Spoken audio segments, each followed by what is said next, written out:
సహోదరులారా, ప్రభువైన యేసుక్రీస్తు నామములో హృదయపూర్వక వందనాలండి. ముందుగా ఇంత మంచి సమయాన్ని ఇచ్చిన తండ్రి అయిన దేవునికి ప్రభువైన క్రీస్తు ద్వారా కృతజ్ఞతాస్తుతులు చెల్లిస్తున్నానండి. అందరూ బాగున్నారండి.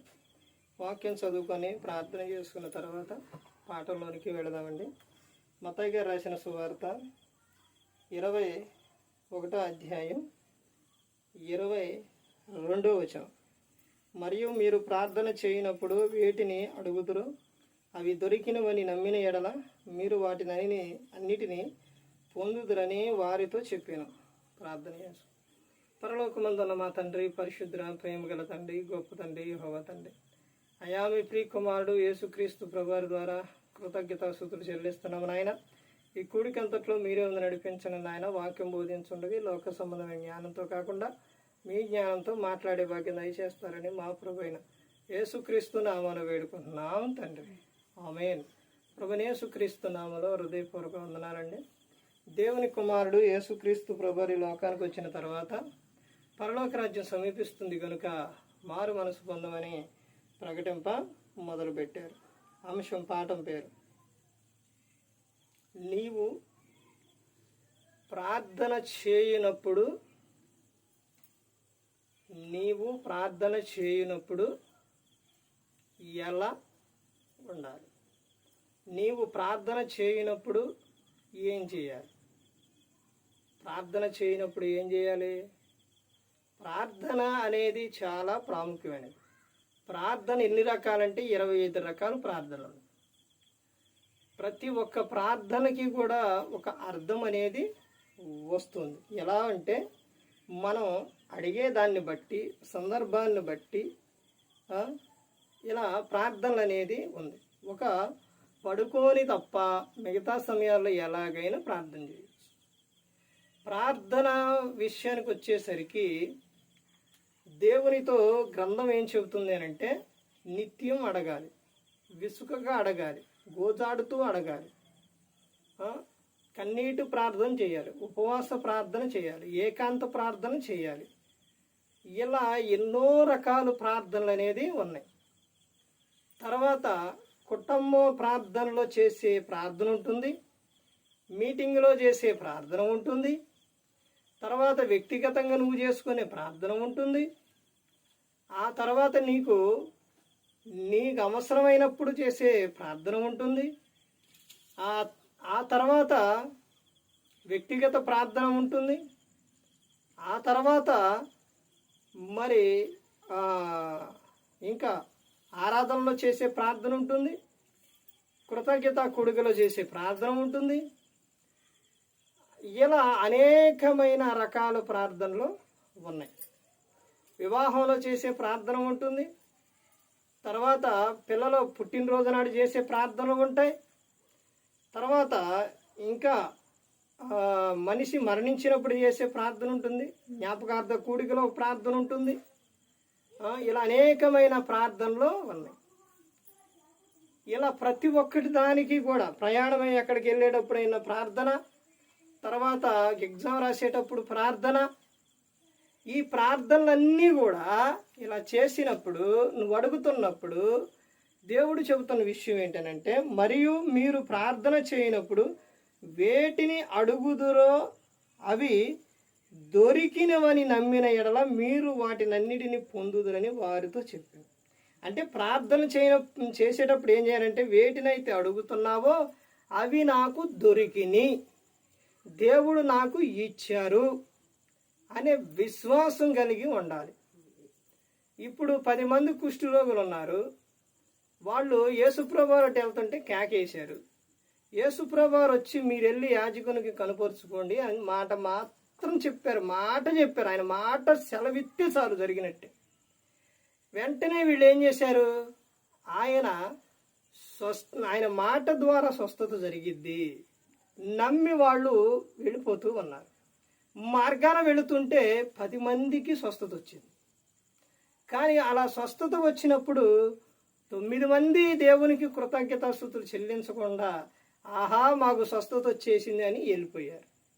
కానీ ఒక్క ఆయన మాత్రం తిరిగి వచ్చి యేసుక్రీస్తు ప్రభువారి కృతజ్ఞతాస్తుతులు చెల్లించారు. దేవుడు నీ జీవితంలో మేలు చేసినప్పుడు ఆయనకు కృతజ్ఞతాస్తుతులు చెల్లించాలి. ప్రార్థన చేయనప్పుడు నువ్వు ఏదైతే అడుగుతున్నావో అవి దొరికినవని నువ్వు నమ్మాలి. నీకు వివాహం విషయాల్లో అడిగినప్పుడు కుమార్తెకి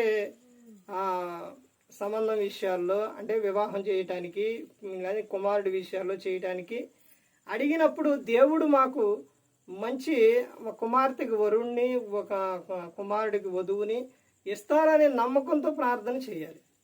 పిల్లలు వివాహమైన తర్వాత గర్భఫలం దేవుడు నాకు ఇస్తారు అని నువ్వు నమ్మాలి.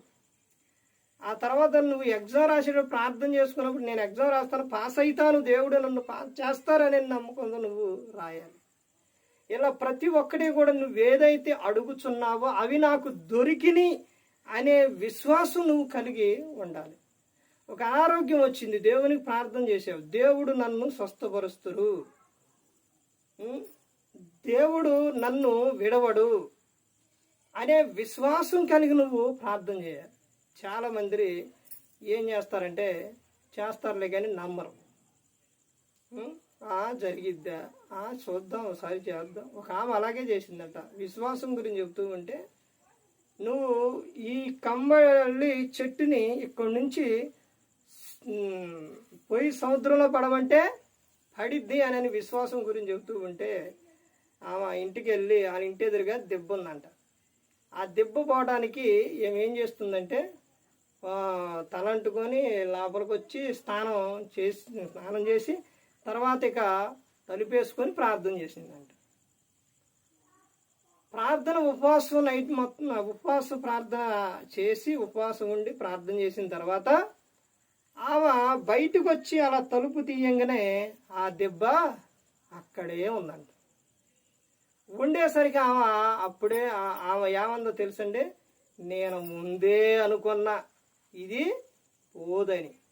ముందే అనుకొని నువ్వేం చేసావు, ప్రార్థన చేసి ఏమని జరగదు అని. ముందే నువ్వేమనుకున్న నీలో ఏముంది, అవిశ్వాసం ఉంది.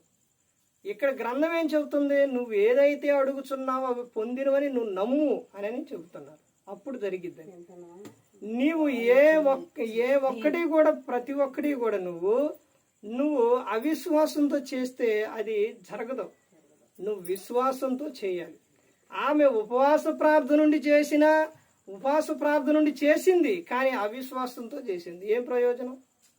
విశ్వాసంతో నువ్వు చేసినప్పుడు నమ్మి దేవుడు నాకు ఇస్తారనే నమ్మకంతో నువ్వు అడిగినప్పుడు ఏం చేస్తాడు, దేవుడు ఇస్తాడు. ఇప్పుడు ఒక వ్యక్తిని నువ్వు డబ్బులు అడిగావు అనుకోండి, చెబుతా అర్థం అవటానికి. ఆ వ్యక్తితో నువ్వేమని చెబుతావు, అయ్యా మీరు కన్ఫామ్గా ఇస్తారనే నేను నమ్ముతున్నాను అయ్యా, నమ్మినయ్యా అని అన్నప్పుడు సరే అమ్మా చూద్దాం అంటారు. చూశారండి?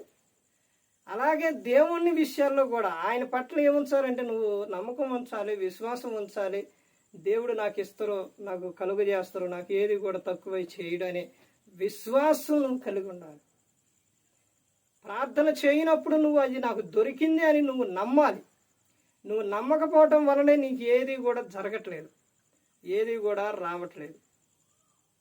ప్రతి ఒక్కటి కూడా నువ్వు నమ్మి ప్రార్థన చేయి, విశ్వాసంతో చేయి, కన్నీటితో చేయి, ఉపవాస ప్రార్థనలు చేయి.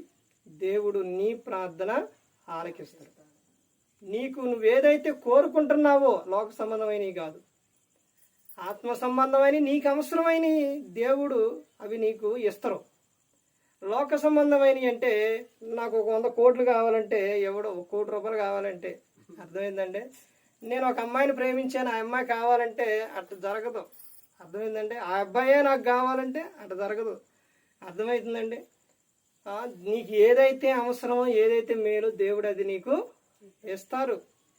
అందుకని ప్రతి ఒక్కరు గమనించుకోవాలి, ఏ ఒక్కరు కూడా నశించి నరకానికి వెళ్ళిపోకూడదని యేసుక్రీస్తు ప్రభువారు ఈ లోకానికి వచ్చి మనందరి కోసం శిలువలో తన ప్రాణాన్ని పెట్టి ఉన్నారు. మరి ఈ విధంగా నిలబెట్టి మాట్లాడించిన తండ్రి దేవునికి కృతజ్ఞతాస్తుతులు చెల్లిస్తూ ఇంతవరకు శ్రద్ధగా ఉన్న మీకు ప్రభు పేరున హృదయపూర్వక వందనాలు చెల్లిస్తూ ఈ మాటలు ముగిస్తున్న అందరికీ వందనాలు.